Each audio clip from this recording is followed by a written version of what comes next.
The opinions and views expressed by individuals during this broadcast are their own and may not be the opinions of this network, their group, or other organization they may be involved with.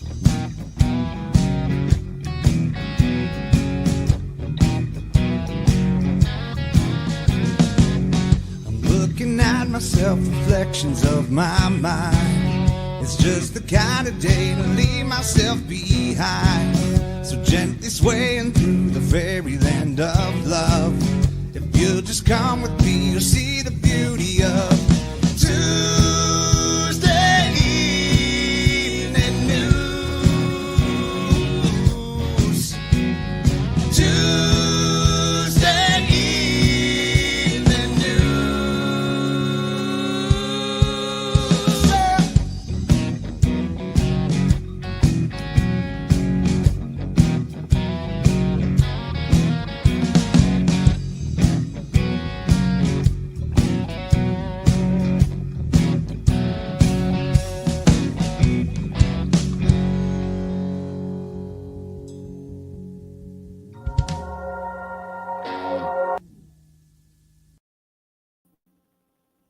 Hello, everyone, and welcome to the Psychedelic Reporters for this Tuesday, the 18th of November, here on NOK Network, the video news podcast focused on psychedelic medicine being reported in mainstream media. Shout out to the guys from Dead Ringer from Kirkland Lake, Ontario, for the awesome intro track, originally recorded by the Moody Blues. That indica really hit me. With some customized changes for our show. I am joined by my amazing joint host, who we missed last week, Tara Simpson, along with the one and only Bufo Alvarius, who has chosen all of our stories for us. And Kim Cooper in the background taking a bunch of hits off of the dab pipe while she helps us produce the show. Hello, Tara. Hi, Hobbies. Hi, everyone. I'd like to take a minute to introduce Bufo. He's our Sonoran desert toad, or Colorado mud toad. Did you know he emits DMT from his skin? And while that sounds like great fun, park rangers would like to remind everyone, please don't lick that toad. Don't lick the toad. Don't lick the toad. Hello, Hop. Oh, wait, that's me. Or you. Well, let's jump right back into the first article because we can.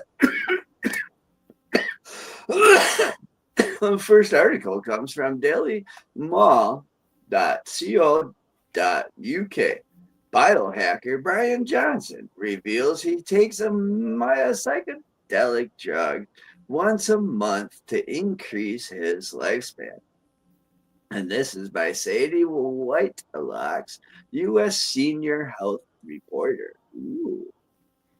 Yeah, so this is a really neat article. I've been kind of following on social media. I saw a few things that he had posted about what he was doing and kind of through his journey and some follow-up and stuff. So this is kind of neat that they've got a mainstream article on this. So biohacker Brian Johnson has caused a stir after documenting what it is like taking magic mushrooms live on social media. The 48-year-old, who claims to be more than a decade younger biologically than his age, has long been an advocate for psychedelics and their mind-altering effects. For his latest longevity stunt, Johnson decided to take 4.67 grams of dried magic mushrooms containing 24.9 milligrams of psilocybin. Yeah. With his resulting trip documented via his various social media platforms. Photos posted online showed him in various stages of his hallucinogenic journey.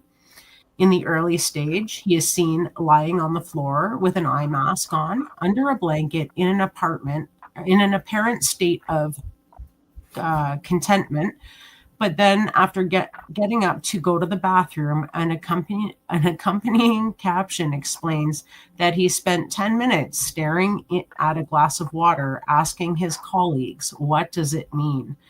After the magic mushrooms started wearing off, another series of photos show Johnson in a state of euphoria as he digs into a bowl of salad and declares it the best salad he's ever had. Johnson's business partner, Kate Tolo, wrote on his X account that he intentionally selected a mushroom for his first bite, and then he thanked it as he was still high from the psychedelic fungi. After the effects of the magic mushrooms had fully worn off, Johnson said the drug made him feel like a kid again, finding and exploring a new playground as all of his senses were heightened. He added, first, the experience was exhilarating, positive in every way. My sensory perception was dialed up to levels I must have felt as a kid, but I have been dulled with time. I experienced such a touch with awe. It felt like mushrooms restored my perception to youthful levels, returning them to factory settings and dissolving my age numbness. Once my senses were reset, my attention shifted from the texture of existence to existence itself.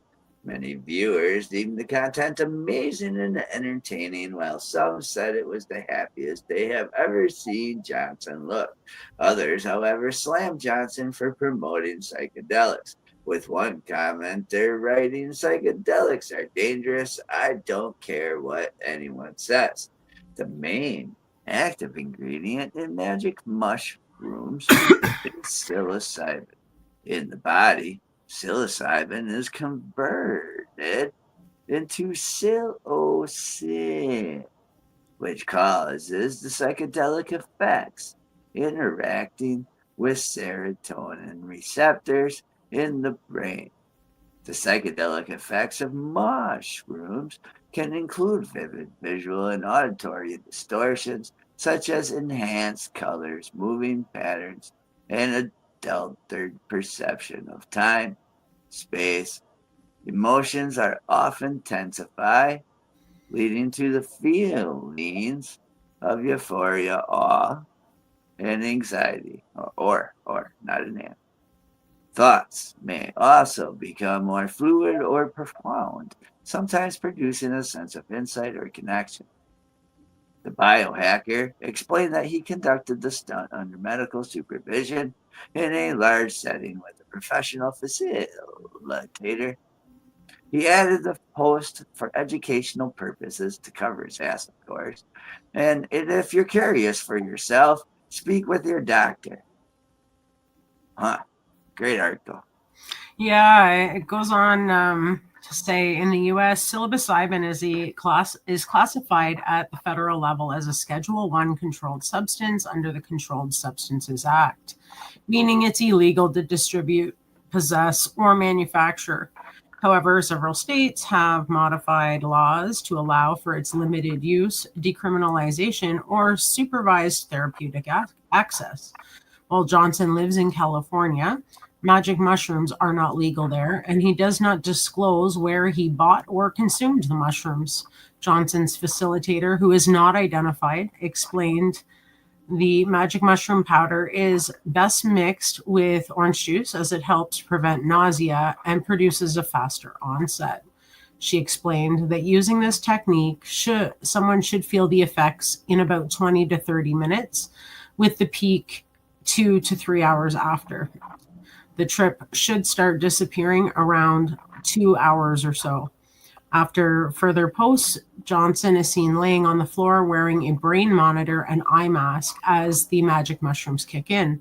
Tolo informed his fans on X that it had been around 1 hour since he had took his dose of magic mushrooms. She added some of his observations so far.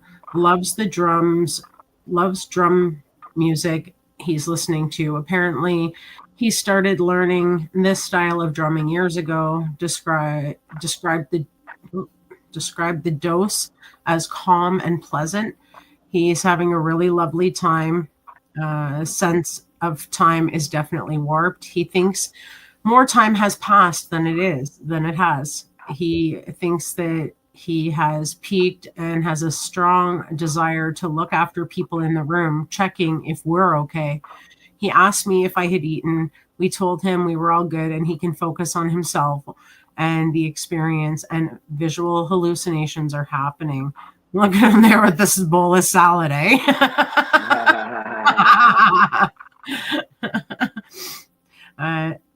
As I am typing this, he started giggling. He's having a fantastic time. In a second update, Tolo said Johnson needed to get up and use the bathroom, and upon returning to his blanket on the floor, he stared at his cup of water for 10 minutes. In later posts, Johnson's trip continued as he struggled to spit into a vial for a health test, and then pangs for hunger kicked in. Oh, so then he got the munchies. Yeah. My computer's froze. Can you read one more Johnson paragraph? said he decided to take a dose of magic mushrooms once a month for the next 3 months to explore the potential health benefits. Some of the potential benefits he highlighted on X from psilocybin include reduced inflammation in cells tied to aging, improved cognition, improved gut health, and enhanced sexual satisfaction. A recent study published this year by scientists at Baylor College of Medicine in Texas and Emory University in Georgia found that psilocybin treatment extended both cellular and animal lifespan, even when the treatment was initiated late in life. In the study, female mice that were 19 months old were given monthly psilocybin treatment for 10 months. Researchers found 80% of the treated mice were still alive, compared to only 50% in the untreated control mice. Although the researchers did not closely track behavior or disease progression, they also noted that the treated mice appeared healthier, showing better fur quality and fewer signs of aging. On getting his phone back at the end of his first magic mushroom experiment, Johnson revealed that the magic mushrooms had had a profound effect on his outlook on life. He wrote, "Yes, this trip changed me, probably not as you'd expect. People assume I am fearful of death. I am not. In my darkest days of depression, I reconciled with death. Need a few days to collect my thoughts. We'll share more soon. I'm just happy to be alive." So that's a really interesting. He seems like he had a pleasant experience, but that I think has a lot to do with setting and setting your intentions, right? Oh yeah. I agree. And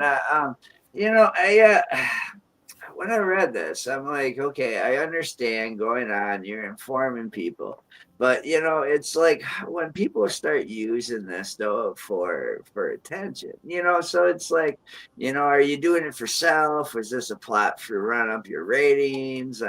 Well, he is doing it for some science, because they were doing like brain scans and stuff, and I think they're going to continue that through these next few trips that he does. I think a lot of it has to do with some research, but also I think for his own personal, Science.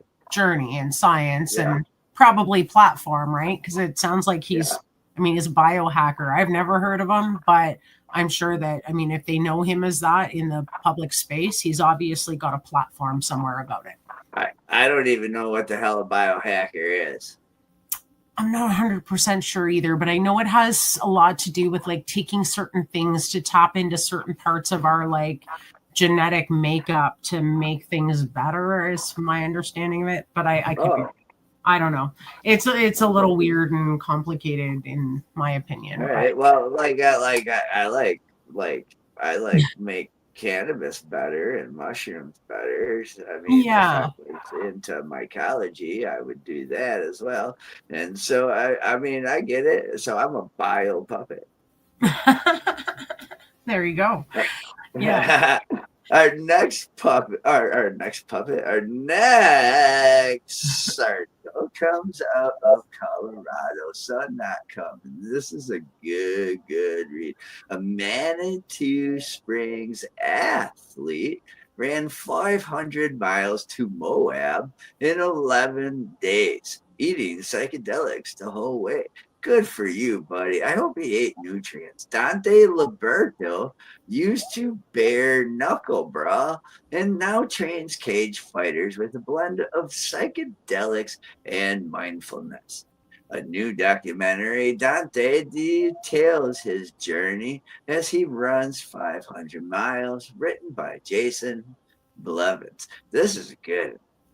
Yeah, so around mile 85 of the 100-mile Silver Heels Trail Run above Breckenridge last year, Dante Liberato was bonking. Something gave the retired cage fighter a dose. Oh, someone gave the retired cage fighter a dose of psychedelics. He doesn't want to say exactly what, and within minutes he was having fun. It brought me out of this hole, and by the finish, I really wanted to keep running, said the 27-year-old. Last month, Liberato ran 500 miles from his gym in Manitou Springs to Moba in 11 days, eating LSD and psilocybin mushrooms the whole way. He was followed by a film crew as well as nurses, a therapist, and fellow athletes. There is a bridge that we are building right now in this country that connects our society and culture with the way things should be as we build a more self-aware society, said Liberato. This documentary is that one brick in that bridge. Liberato says he's been laying those bricks for several years. He runs a martial arts gym in Manitou Springs called The Den that blends strength and strategy training for mixed martial art fighters with a holistic approach to growth that emphasizes mindfulness, consciousness, and connection. Some locals call it the hippie gym. That's hilarious. Liberto found an app-based company, Couch Milk, good name, that helps train athletes that with workouts and psilocybin dosing with a promise. Kim, write that down. You and Tara can interview that to unlock human potential by leading the next frontier in performance and recovery through psychedelic science, data-driven methods, and community-powered growth.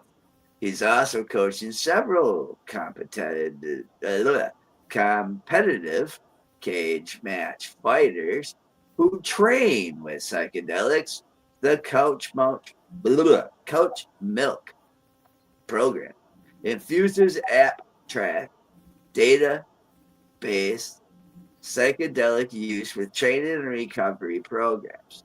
Not one of the Couch Milk trained fighters has lost a fight, he said.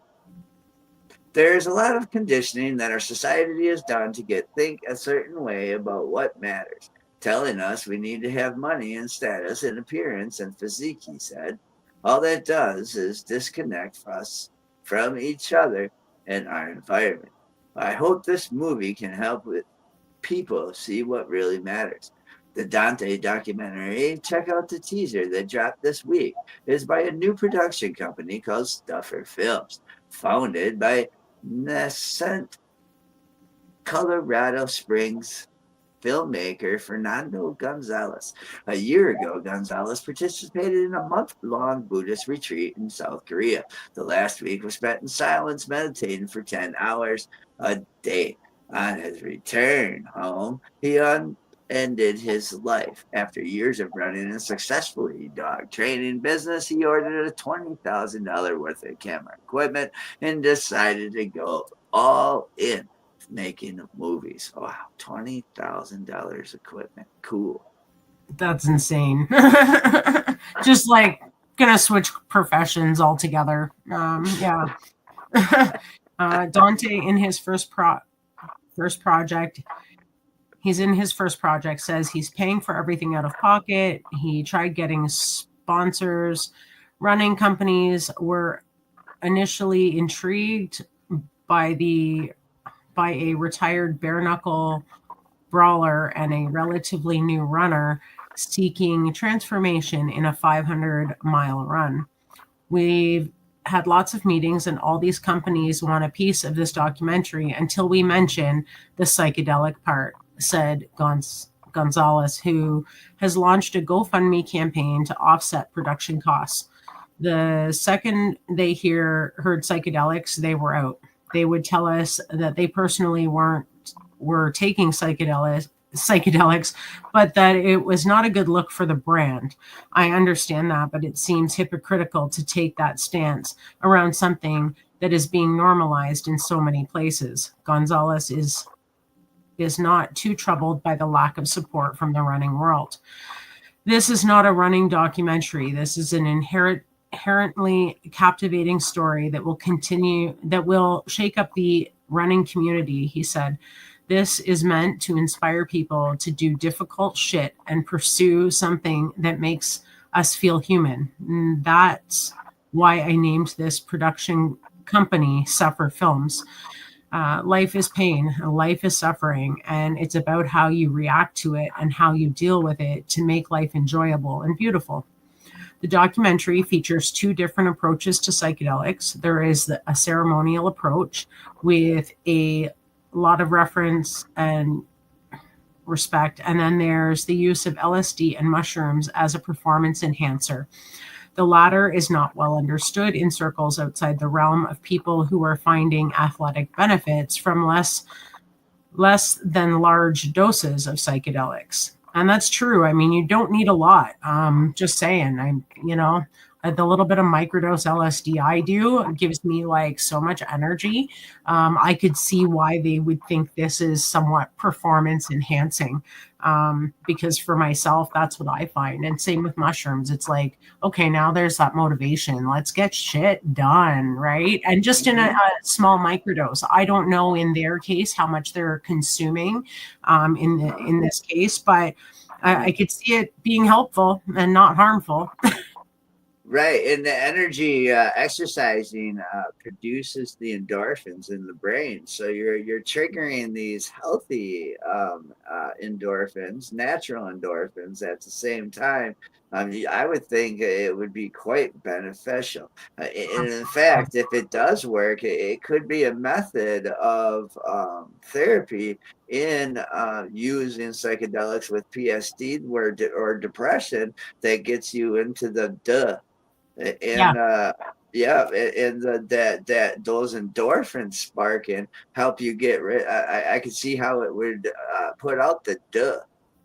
Absolutely. Because it does. It already puts out the duh. And if you're already blah and you don't want to exercise, when you get rid of that blah, now you actually start exercising, and then those endorphins become like the new antidepressant, right? Oh yeah. Yeah. So there is a stigma though that you just sit around tripping and seeing weird shit. But it's way more versatile than that, said Gonzalez. He has consulted with lawyers and psychedelic industry insiders to craft careful messaging for first timers that emphasize harm reduction and integration strategies that include help from therapists, practitioners who can help translate trips into personal growth. It's really important to me that the people who have never experienced psychedelics understand both the benefits and risks and the responsibility of doing their own research, he said. Gonzalez inside Liberto is the perfect human to deliver this message. He's very empathetic and in tune with his feelings, but he's also this imposing figure who is physically as dangerous as a man can be. Gonzalez said that a longtime MMA fighter. Man, what a good article. What a good fighter. I want to watch the freaking movie now. I want to grab some edible fucking popcorn and I want to fucking watch this movie. Absolutely. There's actually quite a few new documentaries like this coming, or are already apparently on Netflix, like about different psychedelics and stuff. So I'm not a big TV fan, but maybe I need to do some binge watching over the winter season. I don't want to be Right. inside anyways, right? Right. Well, like Jade knits, so like watching these things while you're knitting, I mean, are great. Yeah, absolutely. So, our next article comes out. Where are we at? Oh yeah, plenty of time before we get high. I've been getting high secretly, anyways. So, marijuana moment, merit.net, Vance, RFK, and other top Trump admin officials attend a summit featuring psychedelic session. And this is written by Kyle Yeager. So Bufo has told me that when he was getting high, finding these articles, that he first thought that they all tripped together. I'm like, dude, I'm like, they wouldn't be able to tell you that yet. Media would eat them up. Too funny. Vice President J.D. Vance, Health and Human Services Secretary Robert F. Kennedy Jr., Food and Drug Administration Commissioner Marty McCary, and other top Trump administration officials are attending a Make America Healthy Again summit that features a session on the therapeutic potential of psychedelics.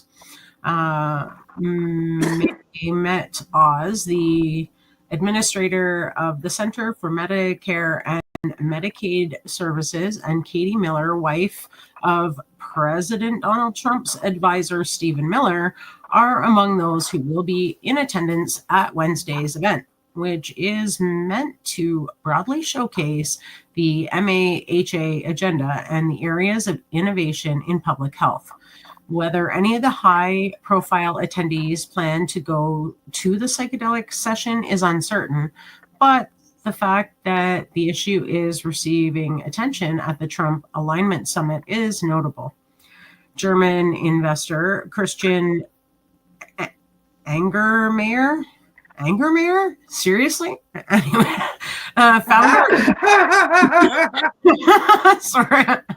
founder of the psychedelic company, Atai Beckley, will lead the fireside chat, Politico reported.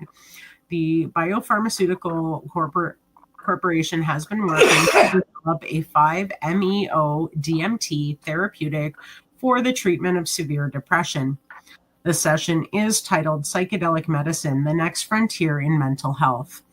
Today is an important milestone, Tony Lyons, president of MAHA Action, said of the overall event in the press release. It's the culmination of a movement that was 40 years in the making, a movement that will usher in a generation of healthier children and an era of incredible innovation geared towards prevention rather than treatment.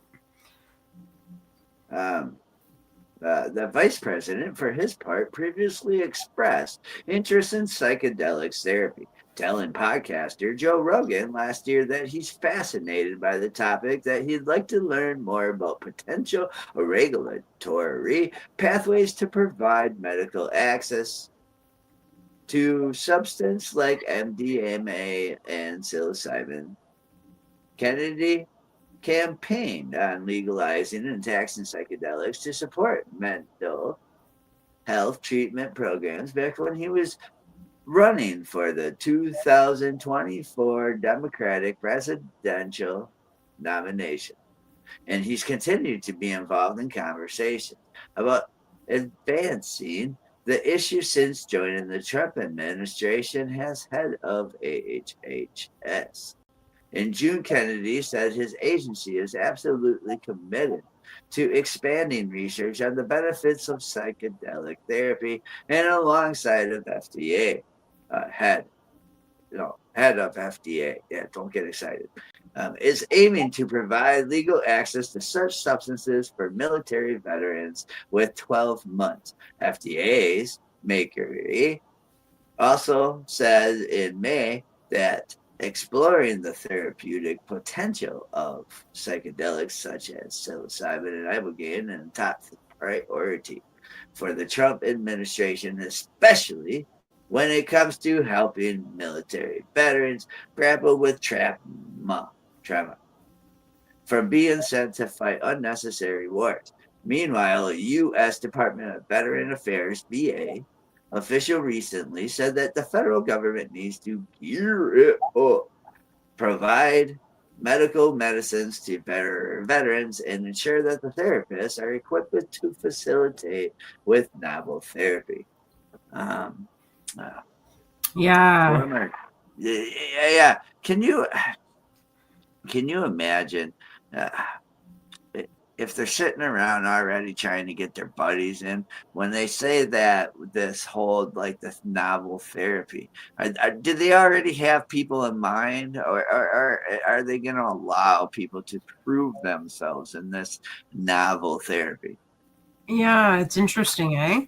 Mhm. Former U.S. House Speaker Newt Gingrich over the summer extolled the therapeutic promise of ibogaine on an episode of his podcast, drawing attention to a Stanford University study that found the psychedelic showed potential to treat post-traumatic stress disorder, anxiety, and depression within military veterans with traumatic brain injury.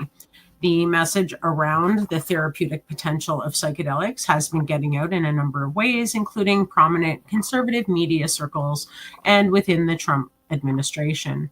For example, a Navy SEAL veteran credited with killing Osama bin Laden said during a Fox News interview that psychedelic therapy has helped him process the trauma he experienced during his time in the military, stressing that it works and it should be an available treatment option.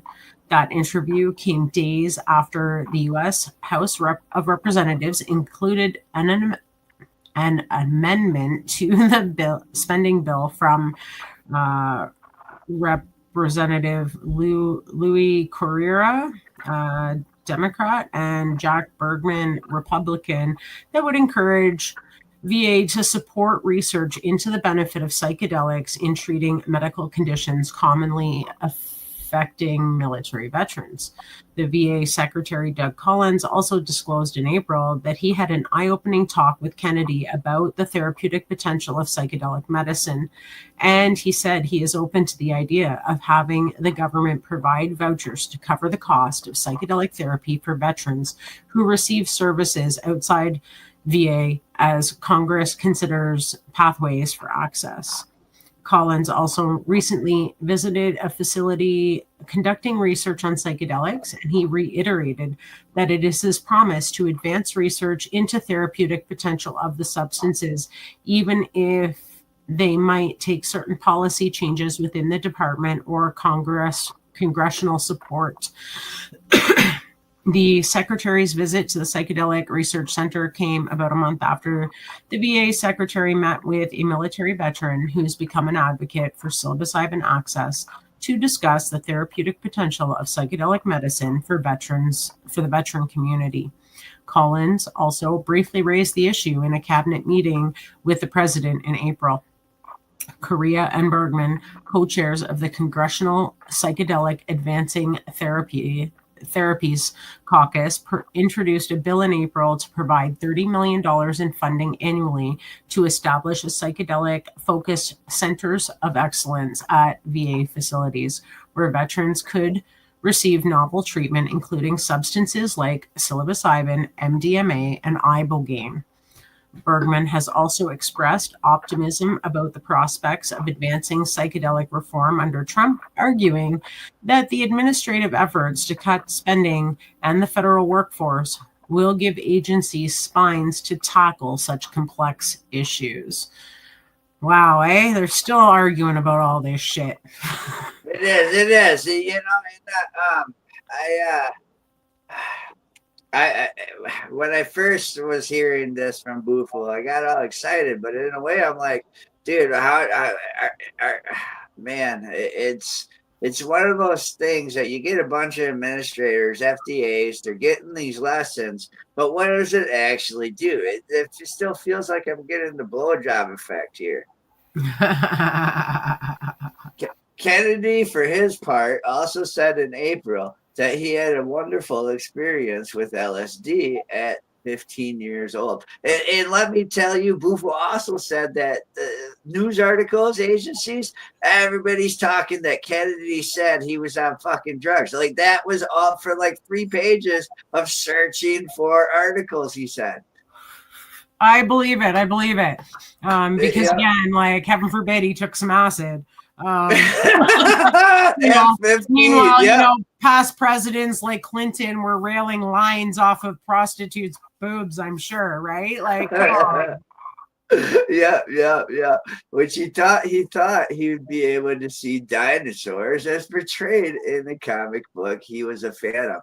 Don't push the high, Kennedy. Well, we'll take some psychedelics together, dude, but don't push it. Oh, I'm just kidding. Wait, well, let's get back to the article. Last October, Kennedy specifically criticized FDA under the prior administration over the agency's suppression of psychedelics and a laundry list of other issues that he said amounted to a war on public health that he would end under the Trump administration. In December, Virginia separately announced that it's providing $1.5 million in funding to study the efficacy of MDMA assisted therapy for veterans with PTSD and alcohol use disorder. In January, former VA Undersecretary for Health Sherif Vlanahel said that it was very encouraging that Trump's pick to have Kennedy's lead HHS has supported psychedelics reform, and he hoped to work with him on the issue if he stayed on for the next administration, but that didn't pan out. What a great article. Great article. Yeah, for sure. Looks like they're making progress down there. They're making quite a bit of, legislation, I guess, but I'd like to see these treatment centers actually like open and start treating people. Well, unfortunately, a lot of money and a lot of talking again, and it feels like now states just see money and they want to have these programs. And these, like the Louisiana one we read, where they wanted to spend money on a team to see if psychedelics would be okay. Like, what the fuck's that shit? Like let's spend money to see if it's gonna work. Yeah, no. Spend money, try it, and see if it works. Right. It's medication time. It is, folks. It's time to pay some bills, so stay tuned for a word from some of our sponsors, and then we'll return with more articles Bufo has chosen making mainstream media news. Back in 4 minutes and 20 seconds here on Psychedelic Reporters on NOK Network.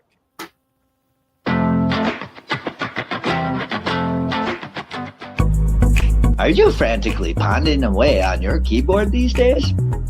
To discuss your views, share your passions, teach a skill, or share a craft to the masses on social media. Podcasting is a bright light that can help you reach a diverse audience.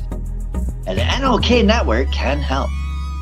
Even if you have no experience, NOK Network will work with you to develop your content to air on our diverse network to reach a wide audience, allowing us to grow together. Podcasts are aired on multiple platforms simultaneously, across social media and streaming sites live through our network. Contact us and let's chat about how we can help you develop your podcast and join the NOK team.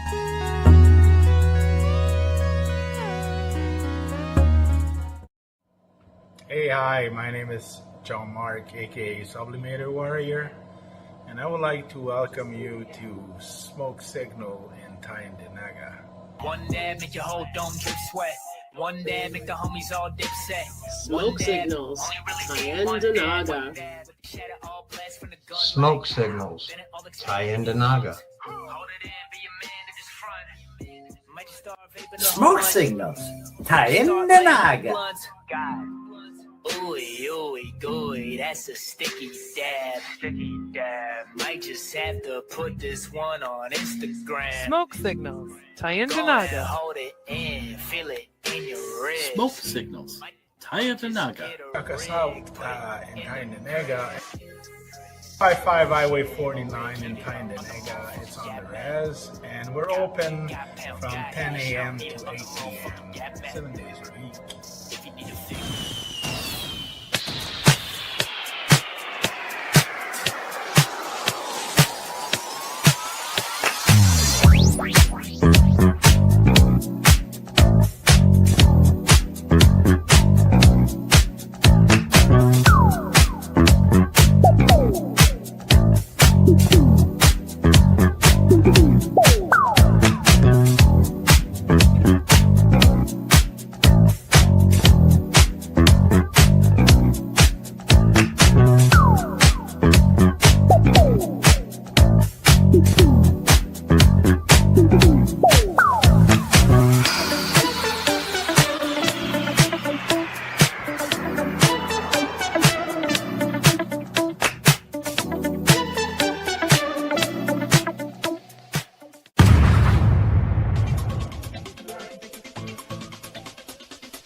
Advertising space available at NOK. Contact us for a rate sheet at knocknetwork.com.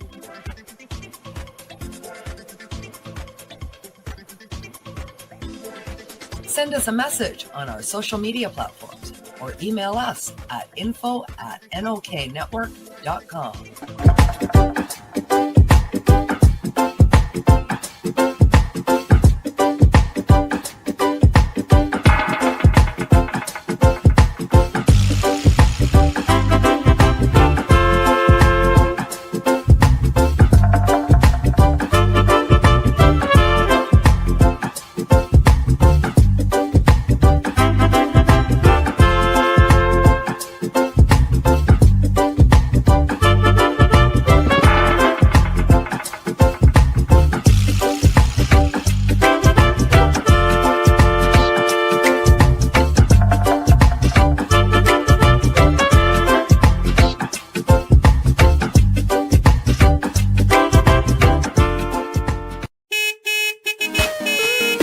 Now we get back to the show.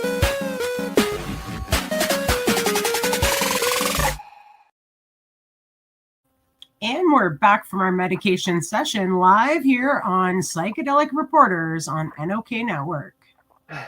I had to run back from the bong. Hold on. Yeah, we have another set of stories coming at you from the realm of psychedelic medicine. Let's get at it. Okay, so our next article, and this is also from marijuanamoment.net. It states on by marijuana.net, new Netflix documentary shows how psychedelics help military veterans heal trauma, and by Josh Kassoff Filter. Yeah, many United States veterans endure unrelieved suffering long after they return home from conditions related to their traumatic experiences. This manifests in tragic ways, but the psychedelic renaissance brings a new hope to this situation and is sparking wider reform when veteran-focused legislation may help open the door to broader access. In the film In Waves and War, released on Netflix on November 3rd, will increase public exposure to harrowing issues and potential solutions. The documentary which premiered at the 2024 Telluride Film Festival, details the journey of psychedelic treatment of three Navy SEALs, Marcus Capone, DJ Shipley, and Maddie Roberts. We're also proud to have made this film. John Schenk, who directed the film alongside Bonnie Cohen, told the audience at a recent screening hosted in Massachusetts by the veterans nonprofit Home Base. Marcus was a 13-year Navy SEAL who sustained multiple traumatic brain injuries and concussions and was living with the aftermath of that devastating effect on his mental and physical health. He tried every pill and conventional therapy. They discovered this alternate therapy involving psychedelics, and it ended up really saving him. Another recent screening, which I attended, was hosted by the Alexander Grass Humanities Institute of Johns Hopkins University at the Hopkins Bloomberg Institute in Washington, D.C. Johns Hopkins, with its Center for Psychedelic and Consciousness Research, has been among the pioneers in this space since 2000. Besides post-traumatic stress disorder, the department is researching psychedelic treatments for alcohol use disorder, smoking cessation, among other needs. On screen, the three veterans candidly share painful memories of serving in Iraq and Afghanistan. They endured frequent nightmares after experiencing events like ambushes, the bullet wound that saw Roberts receive a Purple Heart, and Operation Red Wings, which in 2005 ended with 19 U.S. troops killed by Taliban forces. Many of the scars didn't heal, and for Capone in particular, his resulting health problems began to cause issues with his family. None of the therapies and medications the VA recommended were helping, and his conditions were only worsening. My mental health condition has diminished. None of the therapies and medications were helping, and his conditions were only worsening. Mental health condition has diminished. I've tried to hide this for the past couple of years, for it has become painfully obvious to the people close to me that I am struggling in many aspects of my life. Capone wrote in his letter to request medical retirement for the Navy part, which he reads out during In Waves and the War. The audience was deeply moved by the story of Marcus Capone and his fellow Navy SEALs, the efforts of Marcus' wife Amber, and the ongoing struggles of our military veterans. Dr.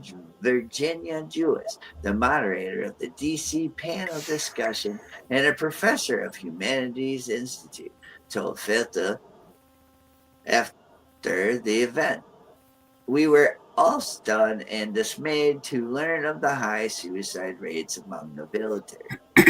Jewis also praised the film's creative use of animation to bring the viewer into psychedelic experience. Hope for Capone seemed non-existent until his wife learned from the possibilities of psychedelic treatments that were being conducted at clinics in Mexico.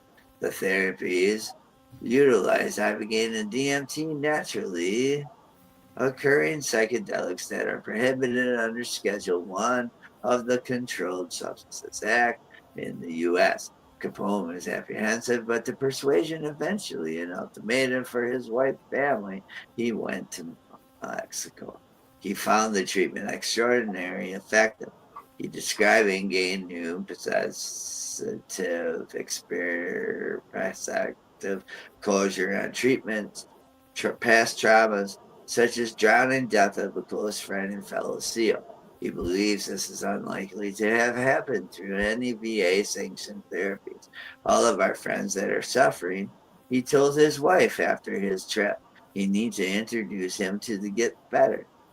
In 2019, Marcus and Amber Capone founded the nonprofit veterans exploring treatment solutions. Both Shipley and Roberts are among 1,200 people since they've funded to receive psychedelic treatments.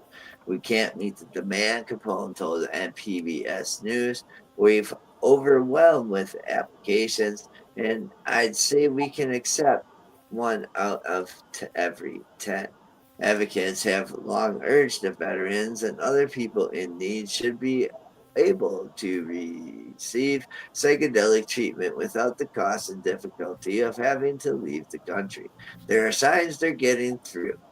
In December 2024, it was announced that the Department of Veterans Affairs would fund its first study on psychedelic assisted therapy, and since the 1960s, using MDMA for veterans with PTSD and AUD. Recently expanded VA research is also investigating MDMA and psilocybin for PTSD, treatment-resistant depression, and anxiety disorders.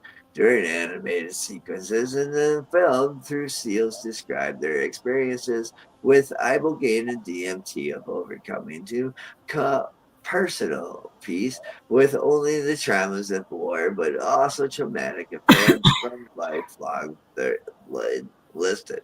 Wow. Oh, there's only two. I just got done reading. Sorry. Ibogaine gets to the root cause of. I'll finish it up because I'm an asshole. Your everyday life, Capone told PBS News. Too many treatments put a band-aid fix on it, but psychedelics get into your unconscious. Mexico beat the crap out of me. Roberts tells his therapist at the end in the waves of war, but I could feel a connection of everything. Ha! Yeah, I'm going to have to sit down and do some watching over the winter on Netflix. It sounds like there's a few good documentaries in the psychedelic realm that have come out that I, of course, being that I never turn the TV on generally, let alone Netflix, have missed. And maybe we'll play them over the winter on our movie nights. Oh, right. Yeah, I'm hoping us puppets, we want to talk to a Netflix dude, and we're like, we don't want to make it look recreational. We don't want to make it look too science-y, but picture this, a film of puppets doing psychedelic treatment throughout the United States. Yeah. And their journey. Okay, our next article and last article for the day comes out of ColoradoTimesRecorder.com. Colorado Times Recorder has a pretty picture of mushrooms that caught Buffo's eye, he told me. And can magic mushrooms help people with cancer? Patients still needed to find out. And this is written by Tyler Smith. Yeah, it's an interesting article because I happen to know a few cancer patients who have navigated their journeys with psilocybin and have benefited immensely from it. So it's kind of cool to see it actually in mainstream. Can psilocybin help people with advanced cancer who are coping with anxiety, depression, fear of death, and loss of hope? That's the key question that a large national clinical trial aims to answer. The trial, which is taking place at the University of Colorado and Schultz Medical Campus and the New York University, is exploring whether the psychedelic compound in magic mushrooms can help cancer patients. The National Cancer Institute is funding the trial and researchers are continuing to enroll patients. The study is the nation's largest clinical trial exploring psilocybin use in cancer patients. For more information about the psilocybin therapy in the advanced cancer trial, contact the project manager, Mary Mancuso, and her email is there. When people think of psychedelic mushrooms, many think of wild trips full of swirling colors, dreamlike states, or terror-filled encounters with imaginary beings. But in recent years, medical experts have been exploring whether psychedelics, including psilocybin, can help people who are coping with treatment-resistant depression. The cancer study focuses on a subset of these people, advanced cancer patients who have anxiety that is also fueling depression. Why is there a need for new therapies to support cancer patients coping with depression? Dr. Stacy Fisher, a geriatric and palliative care specialist at UC Health, University of Colorado Hospital, is leading the psilocybin clinical trial with two other experts, Jim Grinsby, who has a doctorate in psychology and is a professor at the University of Colorado, Denver, and Dr. Stephen Ross, a clinical professor of psychiatry and child and adolescent psychiatry at the New York University Grossman School of Medicine. Fisher said additional research on psychedelics like psilocybin is vital because some people do not respond well to traditional therapies. Antidepressant medications like SSRIs are often have no benefit or very little benefit for these patients, said Fisher, who is also a professor of internal medicine at the University of Colorado School of Medicine. There are real limits to our current pharmacological treatments, Fisher said. As for psychotherapy, it can have modest benefit for some patients, Fisher said, but it's often a long process, especially when people aren't feeling well, and it can be really hard to make the gains we're looking for, she said. Advanced cancer also makes it difficult for patients to use exercise to clear the clouds of depression. They are facing physical challenges, Fisher said. When your body can no longer do the exercise, that's another thing to grieve. How does psilocybin clinical trial for cancer patients work? Cancer patients in the current clinical trial have 3 preparatory therapy sessions before they receive 25 milligram dose of synthetic form of psilocybin or a placebo. What the fuck was the placebo again? Whoops, we're on here. Sorry. This is a dose of psilocybin in its chemical form, not a dose of mushrooms. For 8-hour dosing session, patients enter a quiet, comfortable room, wear eye shades, and listen through headphones to a curated playlist of music. 2 therapists sit with patients through the session, encourage them to fully pay attention to whatever issues may arise if it seems necessary. The therapist can also administer anti-anxiety medications in what Fisher called the highly unlikely chance a patient needs them. The treatment doesn't end with patients leaving the dosing room. The therapists meet the patients multiple times for a series of follow-up integration sessions that Fisher said are a crucial element of the treatment. We had where did I go?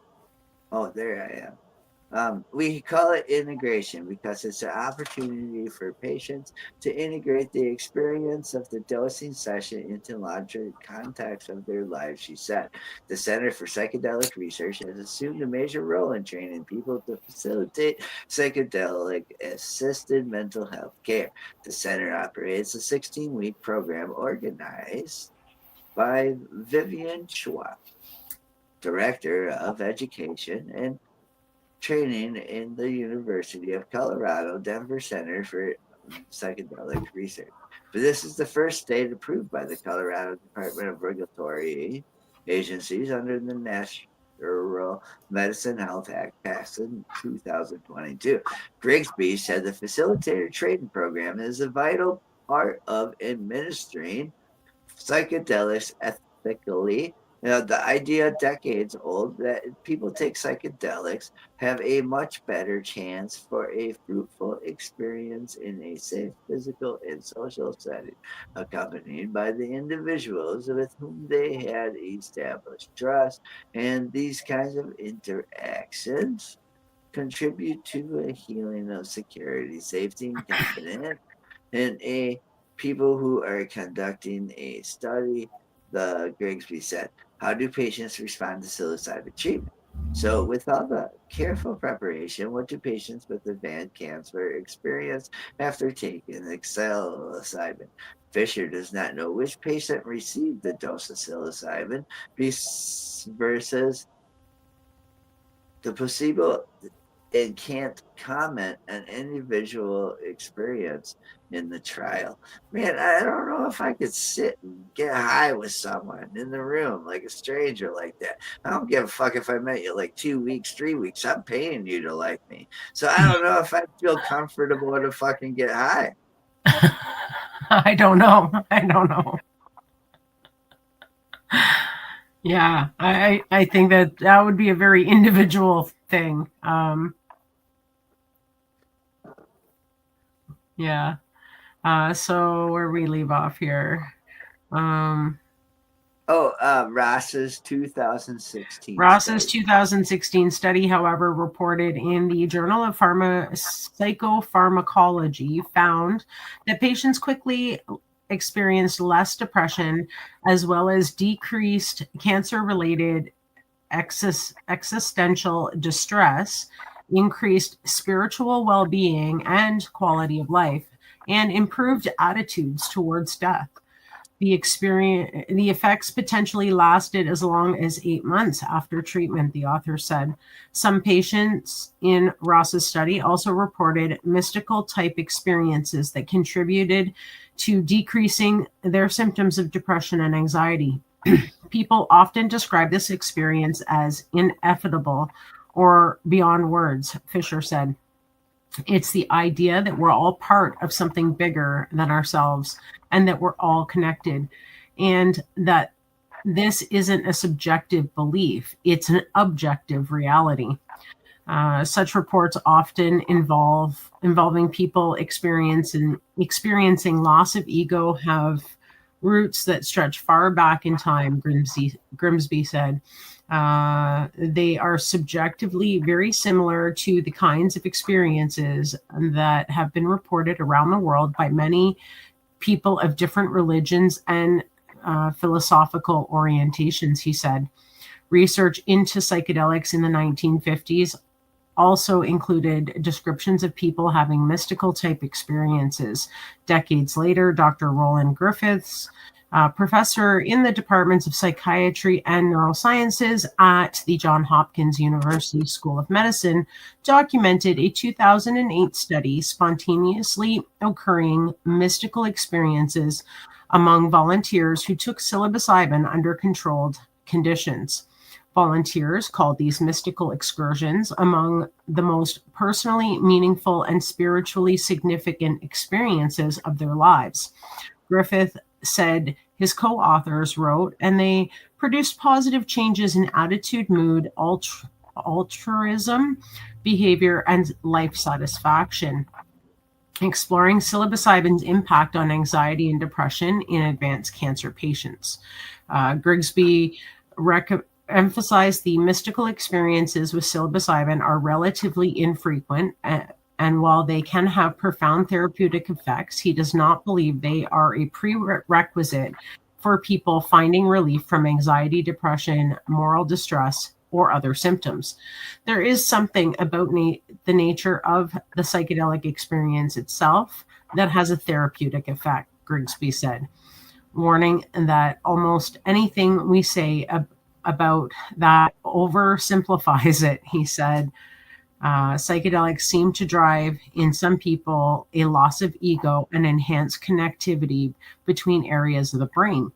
The changes also center on neuroplasticity, the brain's malleability, which enables it to change thoughts, form new connections, and alter perceptions and memories.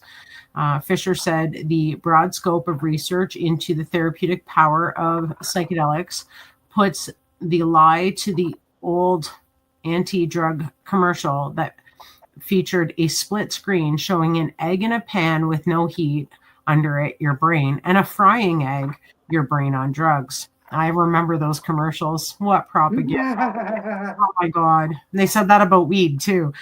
So just saying, folks, my brain is not a scrambled egg.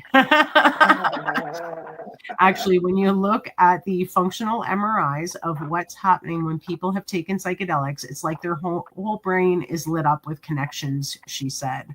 It's really cool. It is. If you enjoyed this article, there is another half of this article to read still, 3 big paragraphs. And go to Colorado timesrecorder.com and read the rest of this article on your own, because it is a good read, with all the studies going on and the results that they're getting. And it was a great read. And I'm not shocked with their results. Like I said, I've done interviews with our director, Kim Cooper, on Open Your Eye show, and we've had numerous palliative cancer patients on the show, and cancer patients in general who use psilocybin and other psychedelics. I mean, there has been mention of LSD by some, and they find it absolutely has been a game changer for them. And they swear by it. They've been advocates for it in their areas to hopefully make awareness to the fact that this works for them. Nothing else worked, but this worked for them. I agree. I was looking at my shadow thing. I think I smoked a little medicine too much in the break time, because I got that big shadow thing from my cat, from my mushroom right there. Many thanks to our wrong one. Wait. Thank you for joining us here on Psychedelic Reporters on NLK Network, and for tuning into our video podcast on NLK Network's Rumble and YouTube pages, as well as our social media sites. That's right, folks. We hope you've enjoyed your update today on mainstream media coverage of psychedelic medicine advancements from around the globe. Many thanks to my sponsors, and to my joint host, Tara Simpson, and to Buffalo Furious for choosing the stories, and to you, our listeners, for joining each week on Psychedelic Tuesday, and to Kim Cooper for being in the background, smoking dabs and just enjoying life and helping us produce this. So let's hear from Dead Ringer again, from Kirkland Lake on our way out. I hope she's smoking dabs from that dude in Taiwanaga. Yeah.